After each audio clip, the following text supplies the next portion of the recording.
de no estar limitando el poder de Dios sobre nuestra vida. Pablo, me gusta mucho una frase que Pablo escribió en la Biblia. Él decía, yo no me avergüenzo del evangelio, porque el evangelio es poder de Dios. Wow, me encanta, porque yo me confieso, yo pecador, que antes de ser cristiano, miraba a los aleluyas y decía yo, pobrecitos, mira, ahí los cargan para arriba y para abajo. Y yo decía, mira los aleluyas, qué locos, ¿verdad? O sea, ¿cómo se les ocurre pensar en eso? Y yo los miraba de una manera despectiva, y yo miraba a los cristianos, compréndanme, no era cristiano, yo era un vil Judas, y entonces los miraba con ojos de lástima. Esa es la palabra que quiero usar. Los miraba con ojos de lástima, me daban lástima. No sé por qué tenía yo esa impresión, hasta que fui cristiano y le empecé a dar lástima a otra gente, ¿no es cierto? Pero sabes que una de las cosas por la que tomé la decisión de ser cristiano, porque esto es una decisión personal, mis hijos nacieron en el evangelio, pero no por eso fueron cristianos. Ellos crecieron y en su etapa de adolescencia decidieron seguir a Cristo. Yo no se los impuse, yo se los enseñé de niños, pero ellos de adultos ya tomaron la decisión. Entonces, una de las cosas por lo cual tomé esa decisión fue precisamente por ese pasaje que Pablo decía que el evangelio es poder de Dios. Yo desde un principio, cuando aprendí a platicar con Dios, dije, Señor, no quiero ser un cristiano más, un número más en la iglesia o en la comunidad. Quiero ser diferente, quiero ser como tú quieres que sea. No quiero ser un cristiano mediocre, gris, tibio. No quiero ser del montón, Señor. Si me vas a llamar y si yo acepto, es porque quiero servirte de una manera sobrenatural. Entonces, ser cristiano, creer en el evangelio, es poder de Dios. Repite conmigo, hay poder de Dios en mí por causa de mi fe en el evangelio de Cristo. Ahora, ya lo dijiste, ahora necesitas creértelo. Necesitas creértelo. Ya se acabó la era de los superpastores. Los superpastores oraban por la gente, visitaban, recibían, trapeaban los baños, lavaban el piso, hacían todo en la iglesia y se morían muy luego, porque se acababan luego.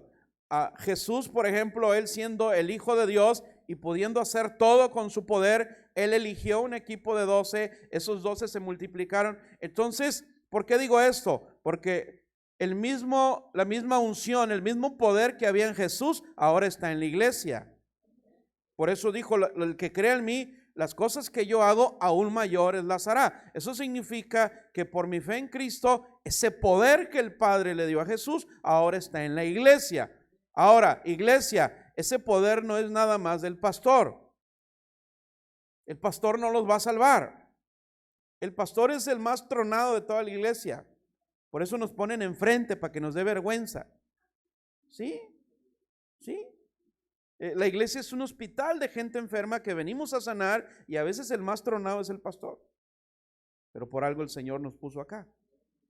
Lo que quiero decirte es que tu oración personal, tu oración por otra persona, tu oración por alguna situación tiene poder para cambiar las cosas. Pero necesita creerlo. Necesita creerlo. Necesita usted creerlo. Mira, cuando Jesús mandó a los 70 de 2 en 2, regresaron gustosos. Señor, hasta los demonios se nos sujetan en tu nombre. Hasta los cobradores de Electra se hacen a un lado. Ese sí es poder de Dios.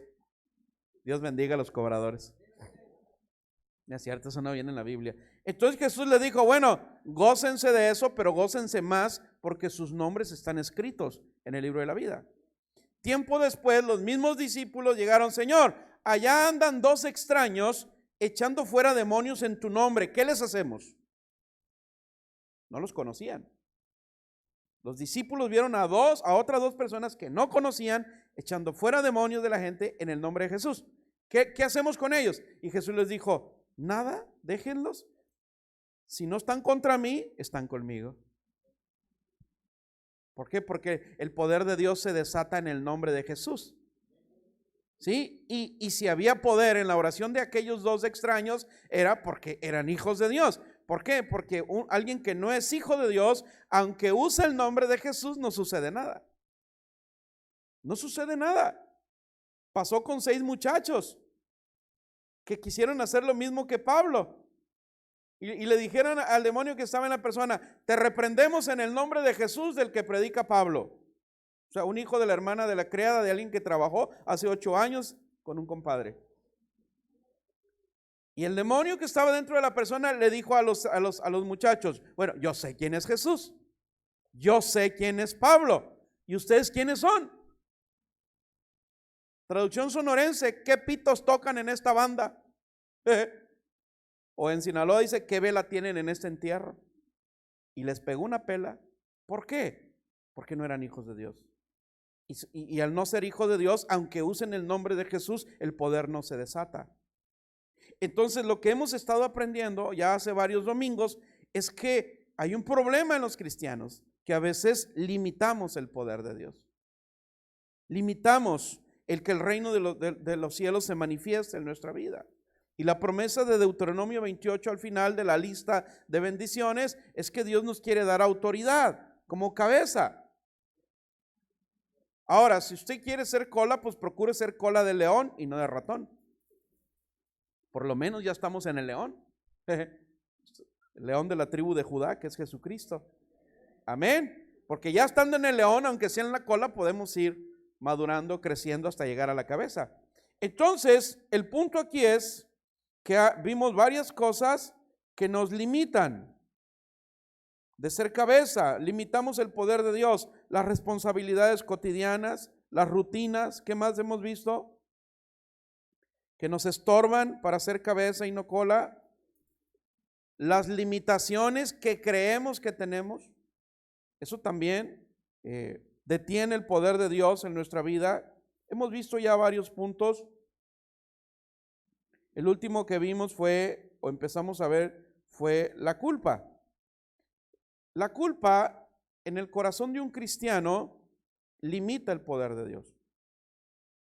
La culpa es un arma diabólica que nos impide inspirarnos en el Espíritu Santo, pero también nos impide ser ejemplo para otros. La culpa, hay dos orígenes de la culpa. Ojo con esto. Hay 2 orígenes: Dios o el enemigo. Ojo con esto. Usted tiene que identificar cuando se siente culpable por algo, de dónde viene esa culpa. Uno de los trabajos del Espíritu Santo es convencernos de todo pecado. Yo me siento culpable cuando peco. Esa no es una culpa ficticia. Sé que hice algo mal. Y si no me pongo a cuentas con Dios, voy a cargar con esa culpa que es real. Número 2, hay cosas que Dios ya me perdonó, pero el enemigo insiste en seguir haciéndome sentir culpable. Y ahí es donde batallamos. Porque el diablo viene y te dice: no. ¿Cuántas veces te tiene? No, ya no tienes perdón de Dios. ¿Ve? Ya van 16 veces que haces lo mismo. ¿No tienes perdón de Dios? Oye, pero ya Dios me va a perdonar las veces necesarias, mientras hay vida y esperanza. Sí, pero no, mira, óyeme, mira, no faltas a la iglesia, te sabes la Biblia de memoria, das reunión de célula en tu casa y mira lo que andas haciendo. Sí, pero Dios ya me perdonó. No, pero es que y el diablo trae argumentos para revivir la culpa de algo que Dios ya te perdonó. Entonces, la culpa que produce el Espíritu Santo es un reflejo saludable. Si usted comete un error, si usted comete una equivocación, un pecado, y se siente culpable, eso es un reflejo saludable. Te voy a decir por qué. Porque antes de Cristo vivíamos pecando y nos valía cuete. ¿Sí? Nos valía un soberano pepino. ¿Por qué? Porque todo el mundo hace lo mismo. Porque desde niño me enseñaron a bailar reggaetón. En mis tiempos no había reggaetón. La lambada, la sopa de caracol. Entonces, crecemos en un mundo, en un ambiente lleno de pecado. Por lo menos mi familia no era cristiana, mis papás no eran cristianos, mis hermanos mayores. Bueno, mi hermana mayor era la única que algunas veces la vi leyendo la Biblia, pero no profesaba ninguna fe específica o una identidad en cuanto a religión. Y bueno, pues mi mamá lo tradicional, pero cometíamos errores y decíamos, no pasa nada. Nos acostumbrábamos a vivir con esa culpabilidad al grado que nuestra conciencia estaba cauterizada. Ya no sentíamos nada. Hay gente desalmada que comete locuras y no siente nada. Es muy correcto el término, bueno, este es un desalmado. Le puede quitar la vida a un animal, a una persona y no siente nada, no siente remordimiento. Su conciencia está cauterizada, no siente nada. Entonces, la culpa que produce el Espíritu Santo es un reflejo saludable porque nos convence de arrepentimiento, nos guía. Mira, 2 Corintios 7:10 no dice específicamente culpa, pero cuando uno se siente culpable está triste, ¿sí o no? ¿Sí o no? Si usted es cristiano y cometió un error y trae culpa, no puede andar por la vida, jajaja, jijiji, gloria a Dios. Hay tristeza. ¿Por qué? Porque le fallamos a Dios o a nuestros principios. Pero mira lo que dice 2 Corintios 7, porque la tristeza que es según Dios, estoy leyendo una Reina Valera, produce ¿qué? Arrepentimiento para salvación. De que no hay que arrepentirse, pero la tristeza del mundo, ¿qué produce? Entonces hay dos fuentes para la tristeza, Dios y el mundo. Y la tristeza que viene de Dios es cuando me siento culpable y tengo que arrepentirme de algo. Estoy triste, yo no puedo tener gozo cuando sé que soy culpable de algo. Una vez una persona, pues, en aquel tiempo éramos compañeros de trabajo, creo que ya lo platiqué y yo sé que traía muchas cosas guardadas contra mí. Otro hermano cristiano. Bueno, no era cristiano, era cristino. Total que un día reventó como olla express, no pudo más, su pecho no era bodega y me dijo hasta lo que me iba a morir. Yo le dije, te voy a aceptar solamente verdades. Órale. Le dije, cúrate. Y agarró aire y mira, y empezó a soltar un montón de cosas que tenía contra mí. Y cuando terminó, después de media hora, porque varias veces paró para agarrar aire, ¿es todo lo que tienes que decirme? Sí, ok.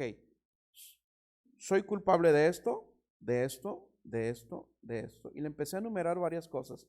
Acepto que he cometido esos errores, pero todo lo demás no te lo acepto. Y por lo que sí te acepto que es real, te pido que me perdones. Y le di un abrazo y un beso en el cachete. Y me fui y ahí se quedó trinando. Entonces el diablo va a venir con acusación, va a venir con culpa y tú tienes que analizar de qué realmente eres responsable y de qué no eres responsable. ¿Estamos aquí? Usted tiene que aprender a litigar. La palabra de Dios es para litigar. Usted es un abogado. Usted, dice Pablo, la fe que profesamos, la fe es una profesión.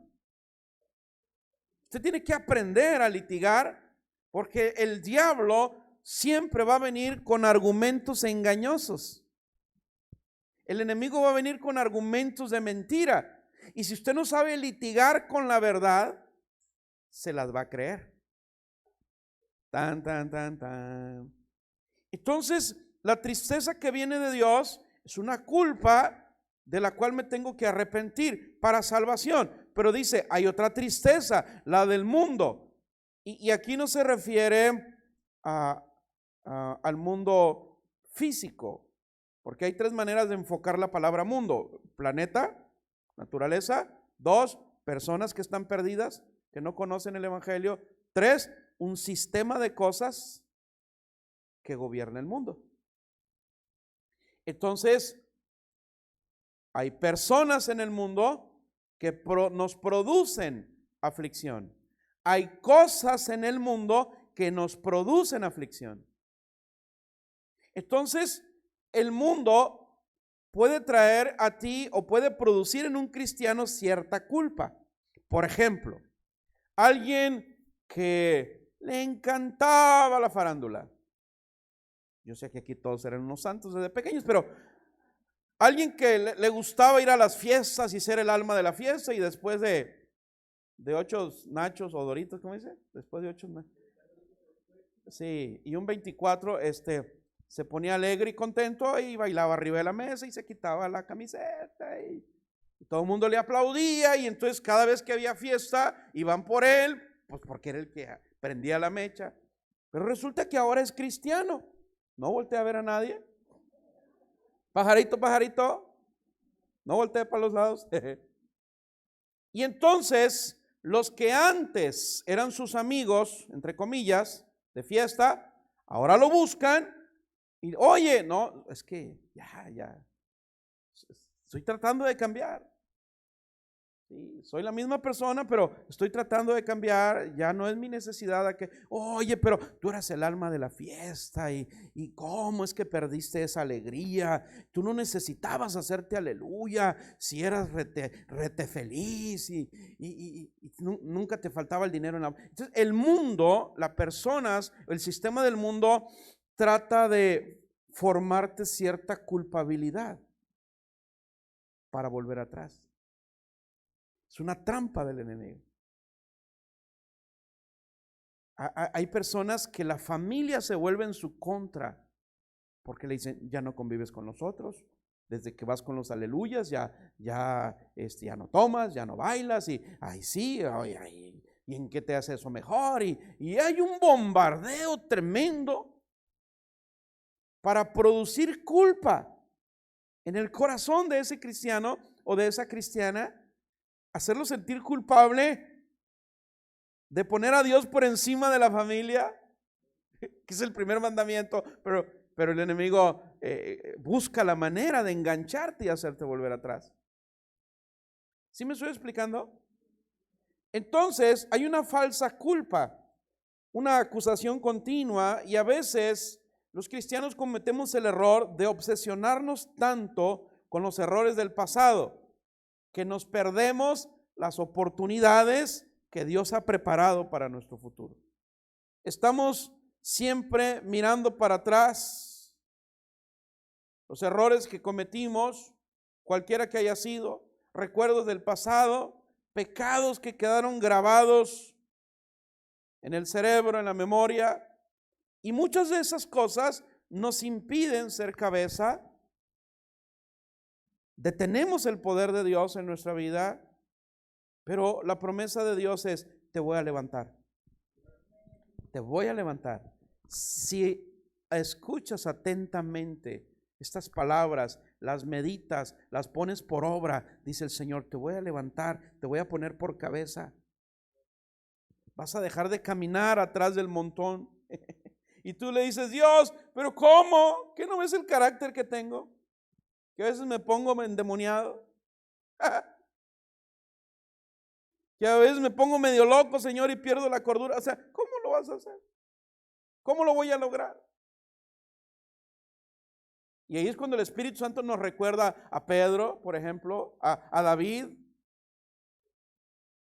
Pedro, que prometió dar su vida por Jesús, al primer latigazo salió corriendo. Sí, salió corriendo, dijo, ni lo conozco a ese. Sí, andabas con él, no lo conozco. Es que hablas igualito que él, que no lo conozco. Y a la tercera vez, sí, tú, y hasta blasfemó para que le creyeran que no era cristiano. ¿A cuánto le ha pasado eso? Ya te vi allá en el templo, allá en la Sonora. No, no era yo. Sí, tú eras, mira, te tomé una foto. Ah, es que fui a dejar a la vieja. Oye, es líder, ¿verdad? Oh, es que fui a dejar a la vieja. No, pero llevabas corbata roja como los que ahí trabajan. No, es que andaba vendiendo, andaba trabajando. A veces sentimos tanta culpa de que la gente del mundo nos rechace que negamos a nuestro Salvador. En esta iglesia no, en otras, por allá en Turquía. Que Dios bendiga a Turquía. Hay un rumor muy fuerte, no me consta, pero hay un video ahí de un pastor que 3 semanas antes del terremoto asesinaron 22 cristianos en la plaza principal de Turquía. Si eso es verdad, creo que el juicio de Dios llegó. Pero es un rumor muy fuerte. Un misionero cristiano que está en Turquía se comunicó con un pastor de acá de Sudamérica. 22 cristianos, 22 hombres murieron, los asesinaron en la plaza pública, nada más por ser cristianos, ahí en Turquía, 3 semanas antes. Bueno, si eso es real, que Dios tenga misericordia. Entonces vemos a un Pedro huyendo, blasfemando, negando, viendo azotar a su maestro, y Jesús viéndolo. Imagínate cuando le debes dinero a alguien y te lo encuentras en la iglesia. Por cierto, ¿no le debo a nadie? O cuando sabes que hiciste algo en contra de alguien y te lo encuentras.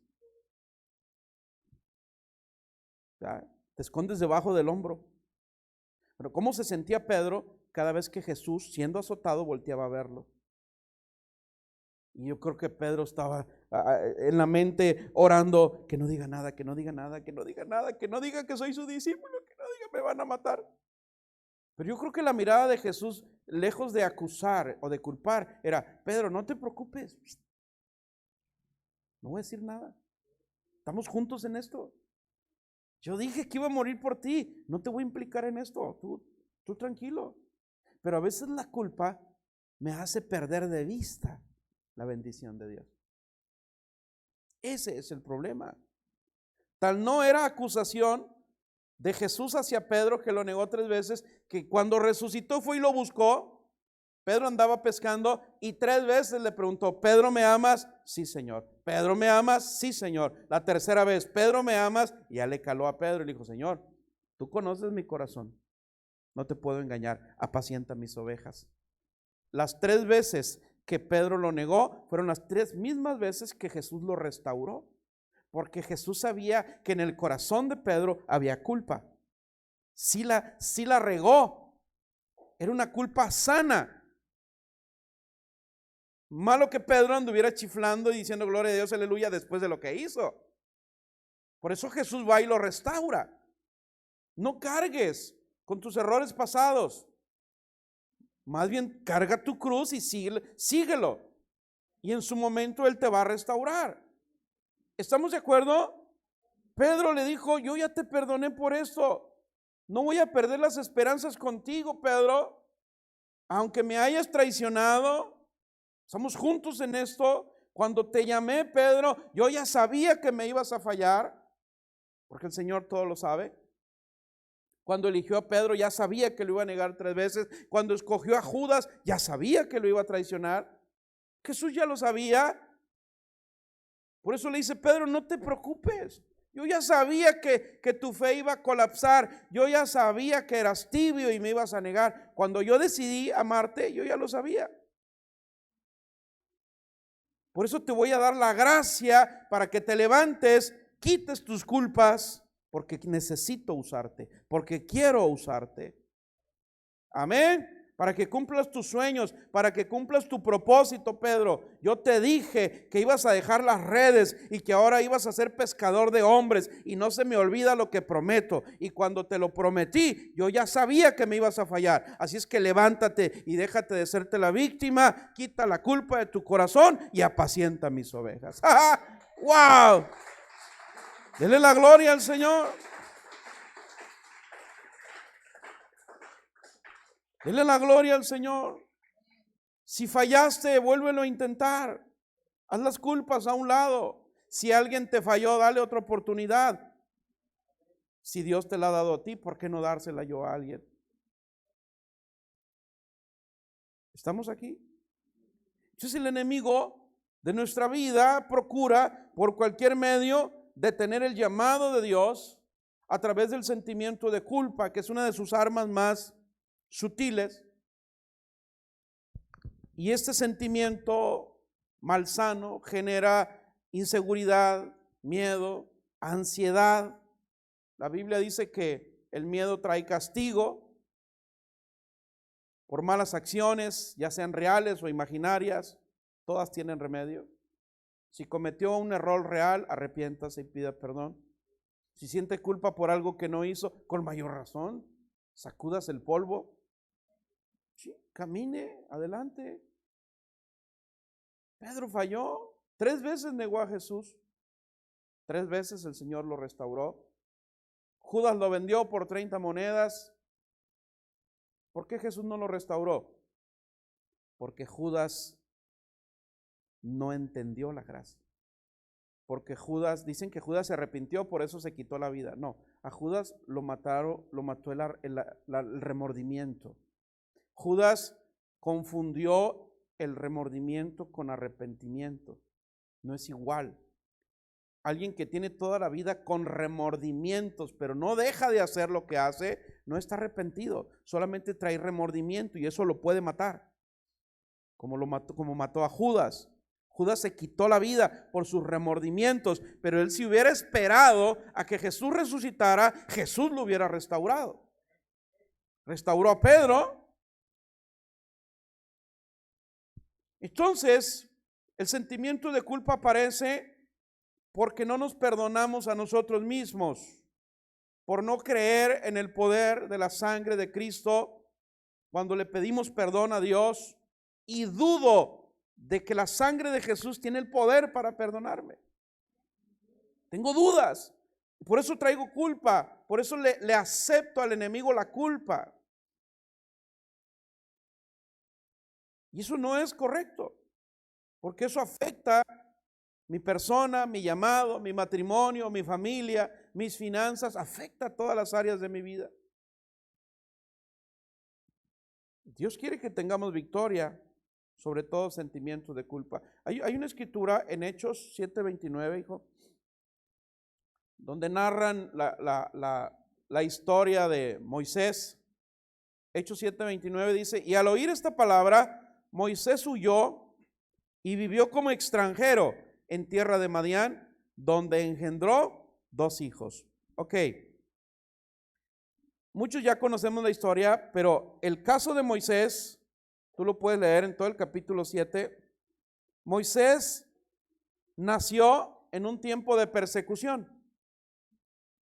donde todos los niños varones recién nacidos hebreos tenían que morir por decreto. Y la mamá de Moisés, para salvarle la vida, lo puso en una canasta y lo puso en el río Nilo, que se lo llevara la corriente. Por eso las canastas así se llaman, Moisés. No sé si usted sepa, las que usan para los bebés. Voy a ir a comprar un Moisés. Caray, decía, ¿por qué? Es la canasta, viene del nombre de Moisés, es bíblico. Bueno, el bebé iba ahí en la canasta. Creo que la hija o la hermana de Faraón, no recuerdo exactamente, lo rescata y lo hace de la familia de Faraón, y Dios libró a Moisés. Moisés significa salvado de entre las aguas, y Dios lo salvó desde pequeño porque ya tenía un plan para su vida. Y Moisés creció, cumplió sus 40 años de edad, siendo parte de la realeza de Egipto, un hombre poderoso. Dice la Biblia que era poderoso en palabra y era poderoso en hechos. O sea, Moisés creció entre los mejores maestros, instructores de Egipto, hasta llegar a ser poderoso en palabra y poderoso en hechos.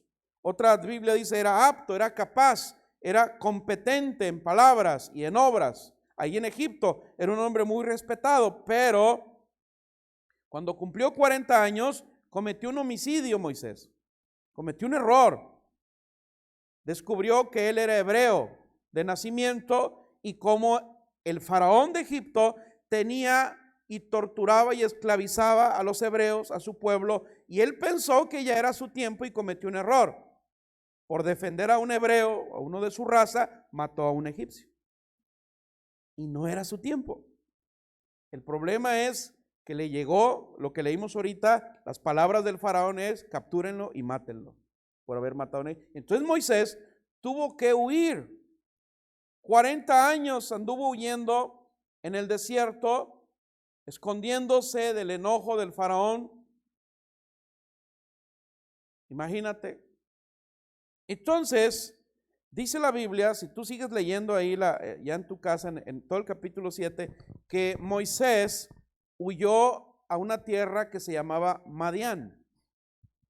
Y Madián significa, en hebreo, significa lucha, esfuerzo, significa reprensión. Madián significa una lucha constante por salir de algo. Entonces, esto describe cómo estaba Moisés. Imagínatelo, con un peso fuerte de culpa, de fracaso, se estaba luchando, se estaba esforzando por vivir, escondiéndose, lamentándose. Y hay muchas cosas. Si tú quisieras hacer un análisis de tu vida como cristiano, como cristiana, si estás experimentando alguna culpa, hay muchas señales que mi mente, mi cuerpo, mis actitudes dan sobre eso. Una de ellas es el autocastigo. El autocastigarme, el autorrechazarme, el decir no sirvo para nada, el decir fracasé, el decir nunca voy a lograr algo. Te estás autocastigando. Me lo merezco para que se me quite. Y estoy así porque fue lo que sembré. Y entonces te estás autocastigando. Es decir, un cristiano, una cristiana con un sentimiento de culpa arraigado cree que requiere sufrir para sentirse aceptado por Dios. Y eso no es cierto. Hay muchos cristianos que les gusta esa alabanza que dice: sufrir me tocó a mí en esta vida. No, Jesús ya sufrió por usted. Él ya sufrió por usted y por mí. Él ya pagó el precio. Si en algo tengo que sufrir, es por obedecer a Dios. Y no hablo de un sufrimiento del espíritu, hablo de un sufrimiento de la carne. El espíritu está dispuesto, pero la carne es débil. ¿Estamos aquí? Hay sufrimiento en seguir a Cristo, no en el espíritu, pero sí para la carne. Porque a la carne le gusta la fiesta, la carne le gusta el punchis punchis, la carne le gusta el alboroto, la comodidad, la pereza. La carne le gustan muchas cosas, menos las cosas de Dios. Entonces mi carne sufre cuando sé que tengo que obedecer a Dios. Pero ojo, es muy diferente. Un sentimiento de culpa, siempre va a haber un autocastigo en la persona. Dos, una persona con sentimientos de culpa presenta comportamientos obsesivos compulsivos. ¿Cómo es esto? ¿Sí?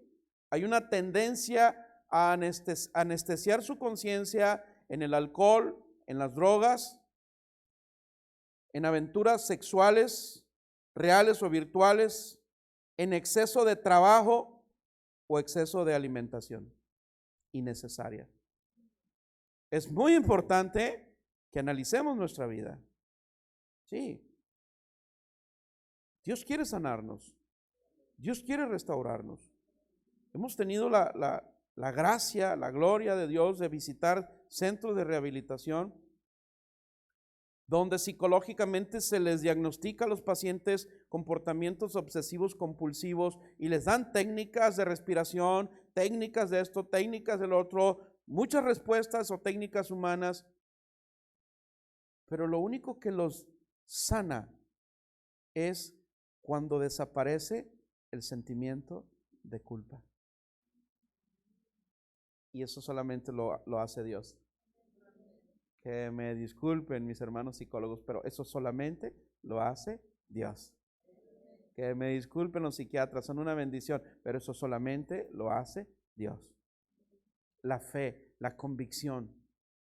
Sí, sí. Una persona con un comportamiento obsesivo compulsivo se está autodestruyendo, se está enfrascando.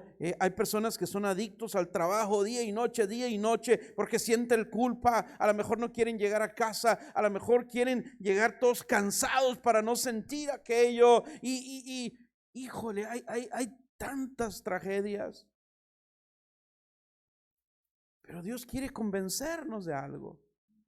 Que su gracia es mucho más grande que cualquier culpa que podamos sentir. Fue la gracia de Jesús la que restauró a Pedro. La gracia de Jesús pudo haber restaurado a Judas. La gracia de Jesús te puede restaurar a ti y a mí. Deja ya de autodestruirte, de autoflagelarte, de autocastigarte. No caigas. Y si estás en un problema de adicción de cualquier tipo, hay adicción a los videojuegos.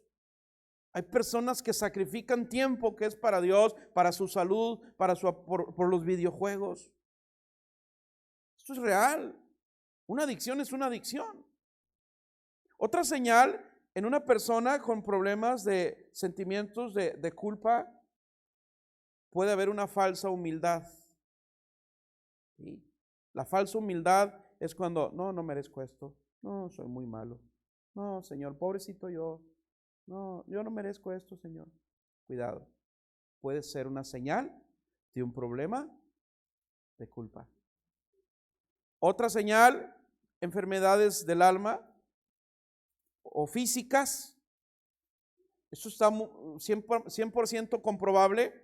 Por ejemplo, la psicología dice, y es algo bíblico, que por ejemplo, los problemas cardíacos están directamente relacionados a las culpas.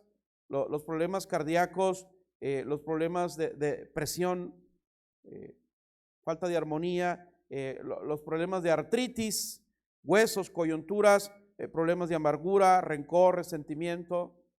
Si una persona con un problema, un sentimiento de culpa, tiende a somatizarse.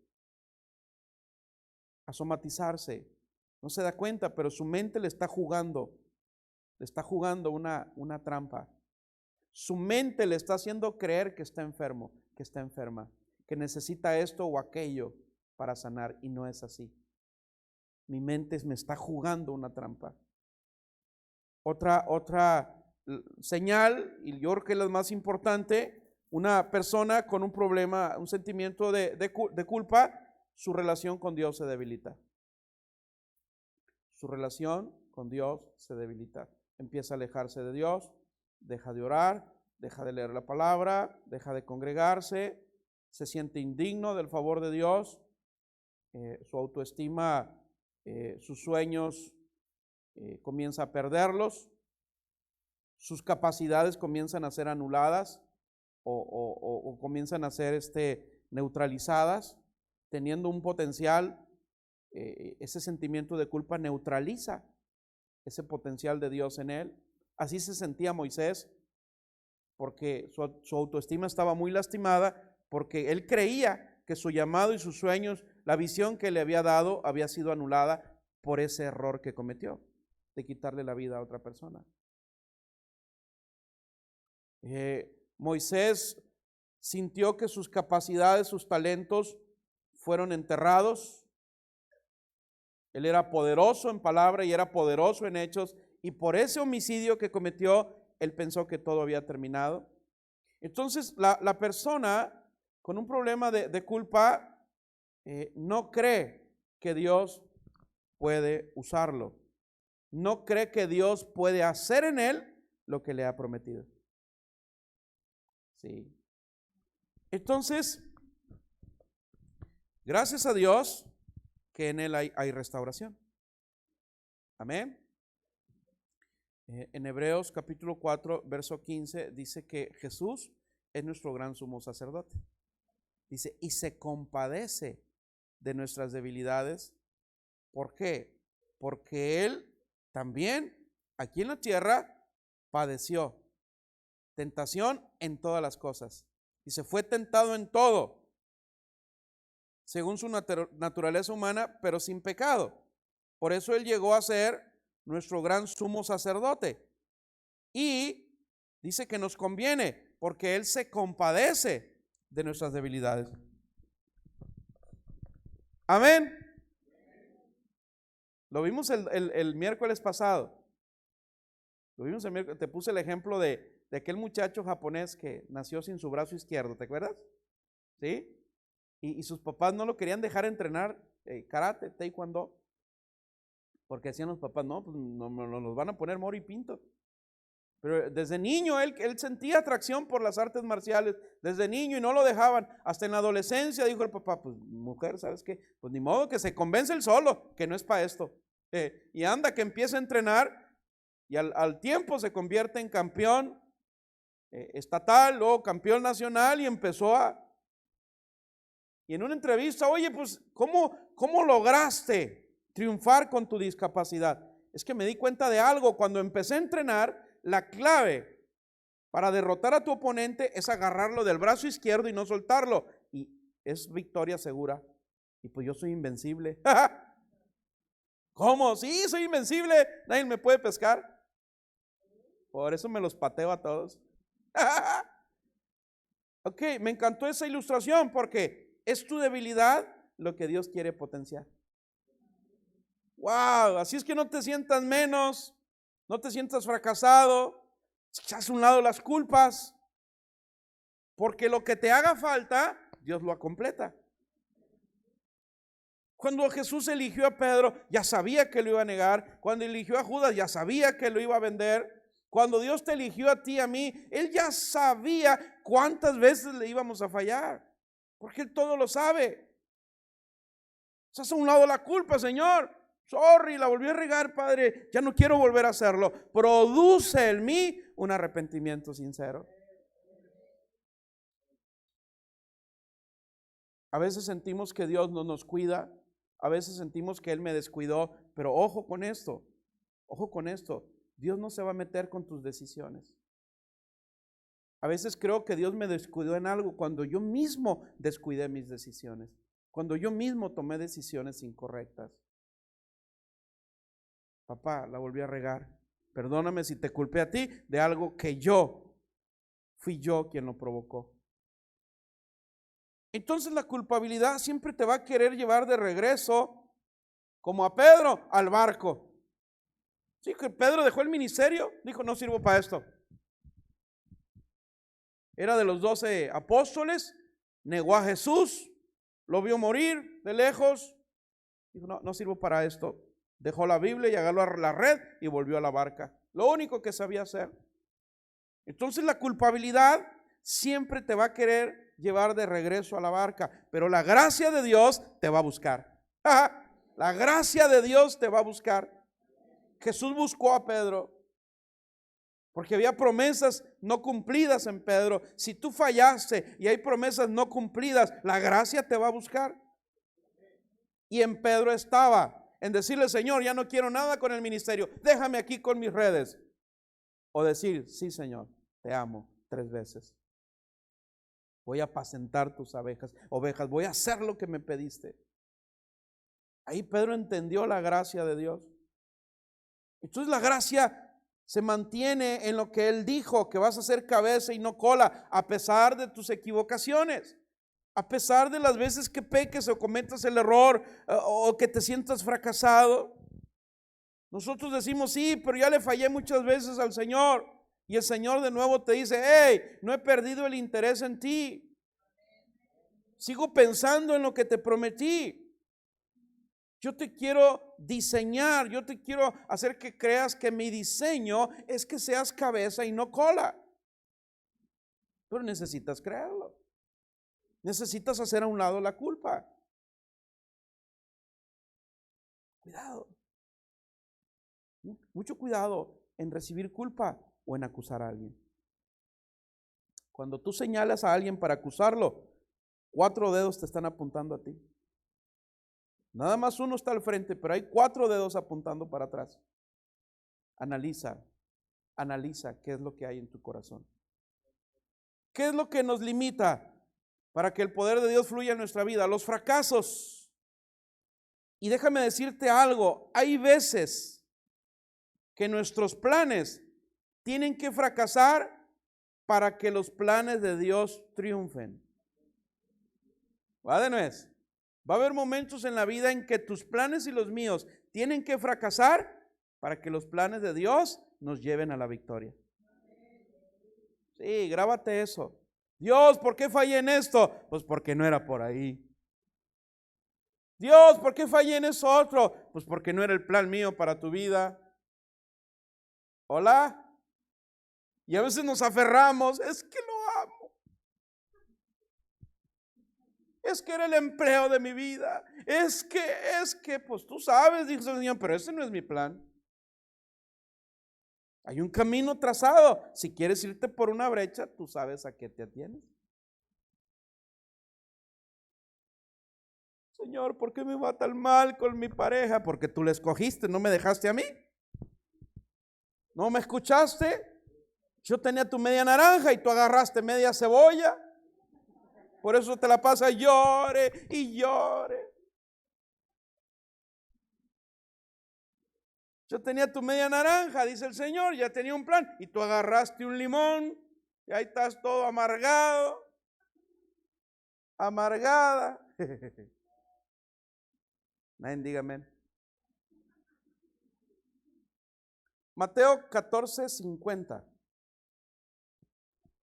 Es una frase muy corta, pero cuando arrestaron a Jesús, pasó lo que dice el verso 50. Entonces, ¿no trae 50? Por réstale 2. Es Marcos, perdón.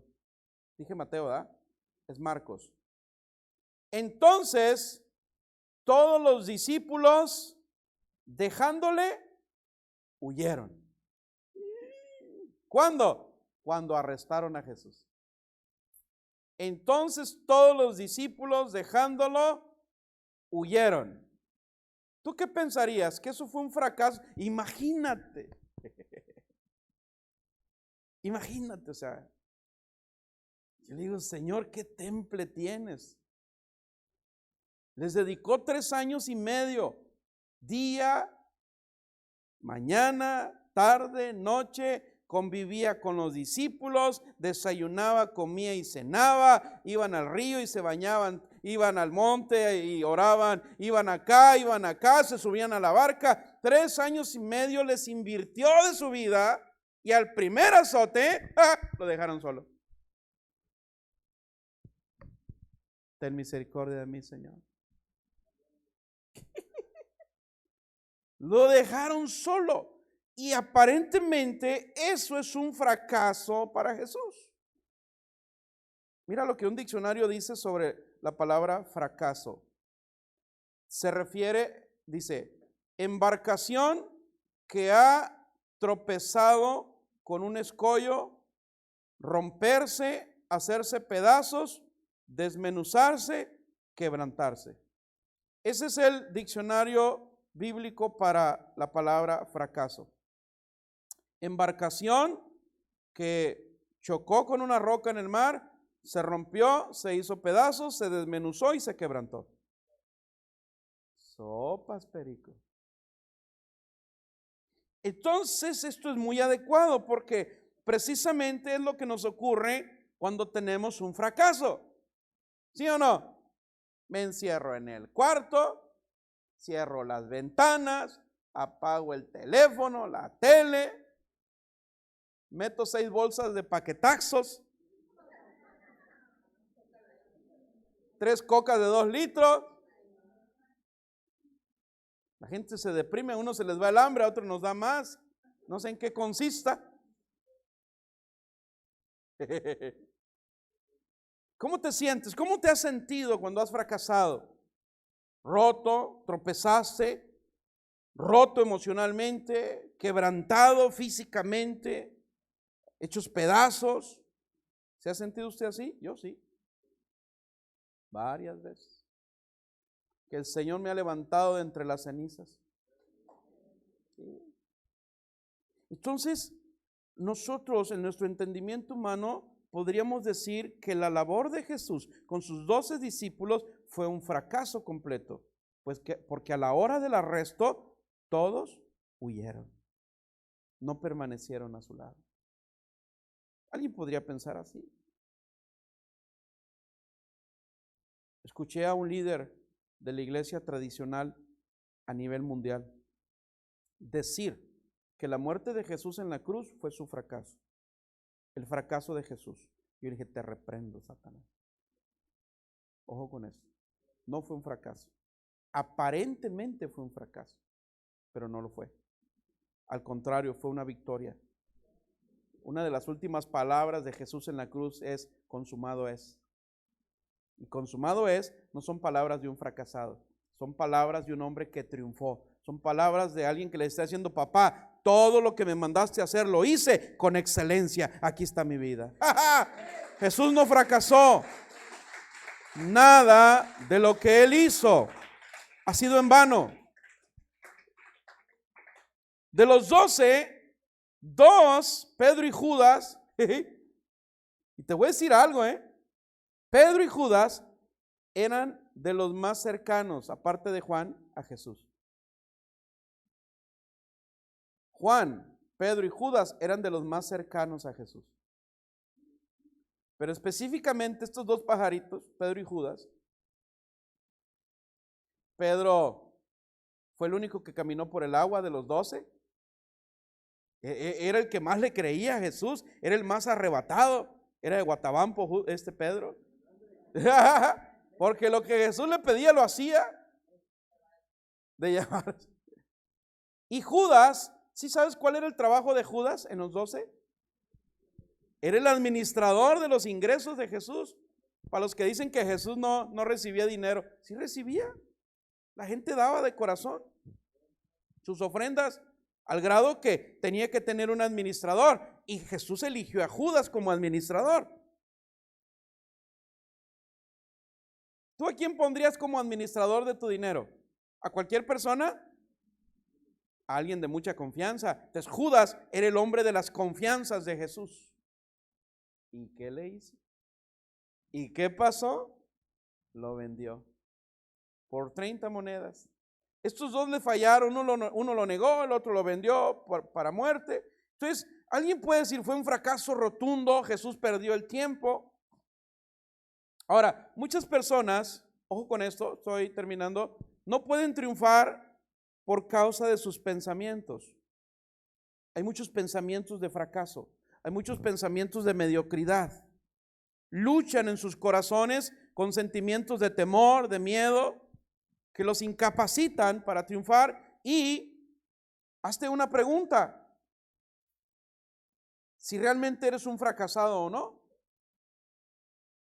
Un diccionario dice que una persona fracasada es una persona que nunca en nada ha tenido éxito. Un diccionario dice que una persona fracasada es aquel que nunca en nada ha tenido éxito. Yo te voy a hacer una pregunta: ¿has tenido éxito en algo aquí en esta tierra? ¿Has tenido en una sola cosa? No eres un fracasado. No eres un fracasado.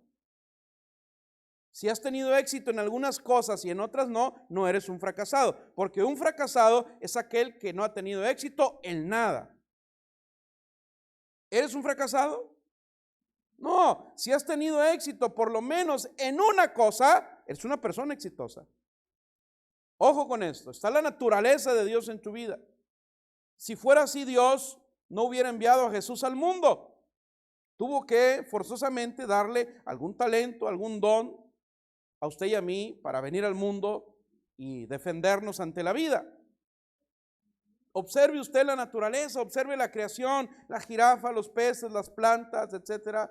Cada animal tiene características especiales, habilidades especiales que lo hacen subsistir en la naturaleza y no morir. Amén. Cada animal tiene habilidades diferentes, cada persona tiene habilidades diferentes. Albert Einstein dijo: no juzgues a un pez por su habilidad de escalar un árbol, porque lo vas a hacer pensar que va a ser un inútil toda su vida.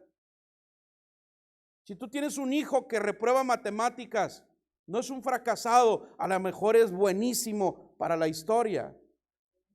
Si tú tienes un hijo que es pésimo para la historia, pero es un genio en los números, no lo juzgues por su habilidad para la historia, juzgarlo por su habilidad para los números.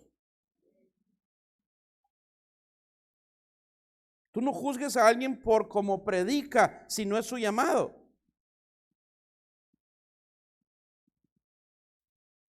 Amén.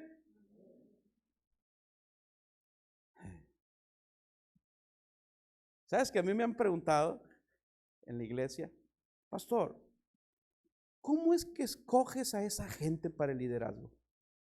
Con ese carácter que tienen.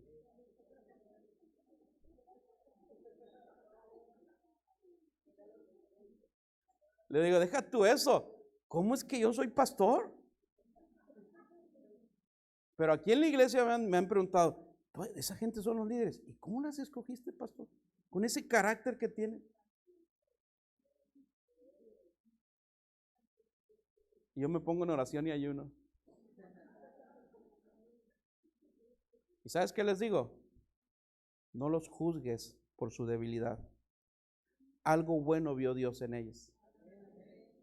Hay gente que tiene muy buen carácter, pero no tiene disposición. Hay gente que tiene muchos dones y talentos, pero no tiene la obediencia para Dios. No juzgues a una persona por su debilidad.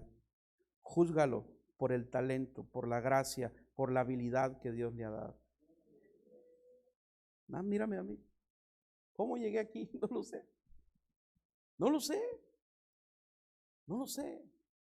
Pero esto es bien importante. No te juzgues, no juzgues tu vida, no te juzgues a ti mismo por lo que no sabes hacer. Más bien sé excelente, victorioso en lo que sí sabes hacer, en aquello para lo que Dios te llamó. La iglesia son 5 ministerios: apóstoles, maestros, profetas, evangelistas, pastores. Son 5 ministerios. Un maestro no puede ser pastor y maestro, o puede haber un pastor que no sepa enseñar, o puede ser un maestro que no sea apóstol, o un evangelista que no sepa dar clases, o un pastor que es apóstol. Cada quien tiene su llamado y su talento y su habilidad. ¿Estamos de acuerdo? Tú vas a escuchar predicadores, no hombre, que son una metralleta, y 15,600 palabras en 5 minutos, pero a lo mejor no tienen la habilidad de enseñar como maestros, porque son evangelistas.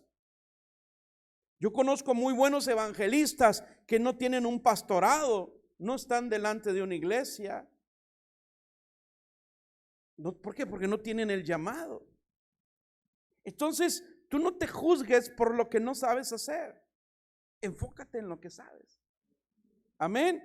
Todo genio, pase la alabanza por favor. Todo genio, todo maestro, todo genio, observa la historia, primero fue un fracasado. Sí, cada persona de éxito primero, en sus inicios, en sus aparentes fracasos, pero no se consideró un fracaso a pesar de lo que decían de ellos, de él, de su visión. A mí me gusta mucho la música clásica.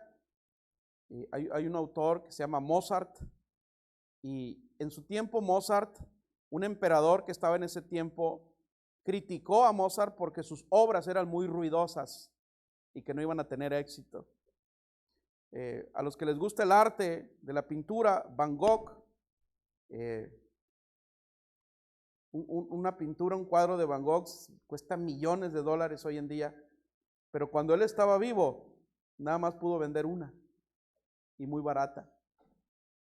Thomas Edison, ya conocemos la historia, sus profesores dijeron que era un niño ineducable, que su mente no estaba apta para aprender. ¿Sí? Albert Einstein, sus maestros le dijeron que nunca iba a llegar a hacer nada.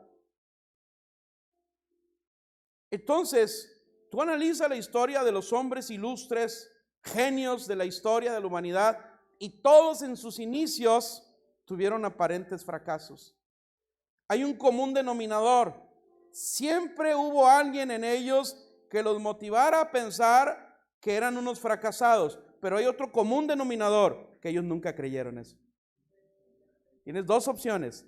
Siempre va a haber gente a tu alrededor haciéndote creer que fracasaste, que eres un fracasado como papá, que eres una fracasada como mamá, como esposa, como esposo, como abuela, como hijo, como hermano, como cristiano. Siempre va a haber personas tratando de sembrarte esa idea. O número dos, o les crees a ellos o le crees al Señor. O empiezas a creer en lo que Dios te ha prometido que hará contigo. ¿Cuándo iba yo a pensar que un pintor de monitos iba a llegar a ser pastor de una iglesia? Jamás. Ese pintor de monitos quería ser ingeniero, quería ser arquitecto, lo que sea, menos pastor.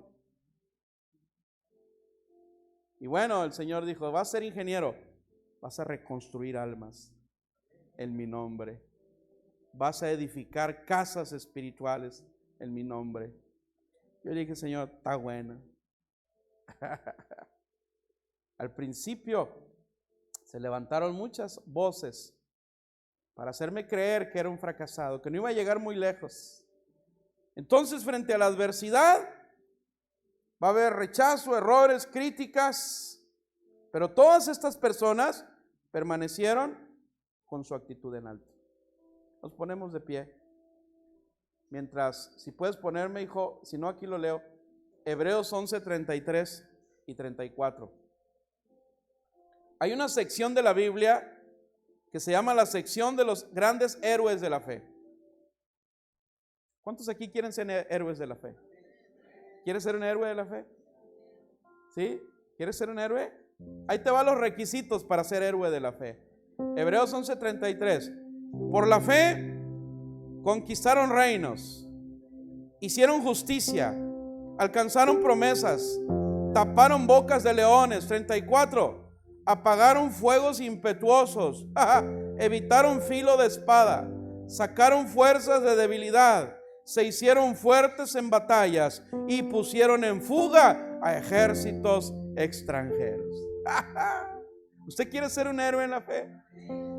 Sacúdase la culpa, sacúdase el costal de fracasos que tiene ahí almacenado en la memoria y extiéndase a lo que está delante.